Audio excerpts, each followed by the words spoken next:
Assalamualaikum warahmatullahi wabarakatuh.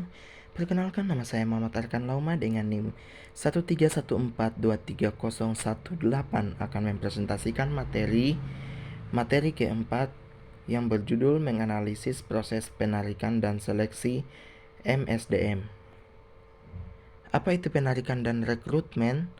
Menurut Agus Sunyoto 2008, rekrutmen adalah kegiatan identifikasi dan membuat calon pekerja tertarik untuk mengisi pekerjaan, baik yang tersedia sekarang maupun yang akan datang. Rekrutmen bisa mengarahkan tenaga dari dalam perusahaan sendiri dan tenaga dari luar untuk menggunakan tenaga internal, dan kapan kita harus mengambil tenaga dari luar. Perlu diteliti kebaikan dan kekurangan memakai tenaga eksternal dan internal. Selanjutnya, pengertian pekerjaan menurut para ahli.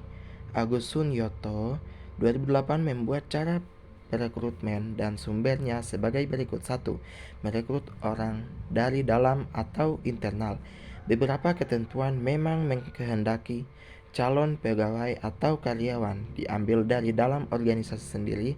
Rekrutmen dari dalam ada beberapa keuntungan, yaitu pegawai yang bersangkutan sudah dikenal orang dalam. Biaya rekrutmen juga lebih mudah dibandingkan merekrut dari luar organisasi. Memberikan motivasi kuat apabila dilakukan promosi. 2. Merekrut dari sumber eksternal. Adanya kasus embedding atau penurunan idealisme, karena rekrutmen dari dalam dapat diatasi dengan merekrut dari luar. Apa itu seleksi MSDM? Seleksi adalah usaha pertama yang harus dilakukan perusahaan untuk memperoleh karyawan yang qualified dan kompeten yang akan menjabat serta mengajarkan semua pekerjaan pada perusahaan tersebut. Kiranya hal inilah yang mendorong pentingnya pelaksanaan seleksi penerimaan karyawan baru bagi setiap perusahaan. Pelaksanaan seleksi harus dilakukan secara jujur, cermat, dan objektif supaya karyawan yang diterima benar-benar qualified untuk menjabat dengan mengerjakan pekerjaan itu. Proses seleksi MSDM. 1. Seleksi administrasi. 2. Wawancara pendahuluan.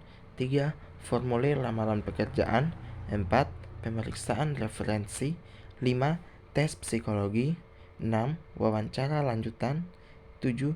Tes atau pemeriksaan kesehatan. 8. Persetujuan atasan langsung.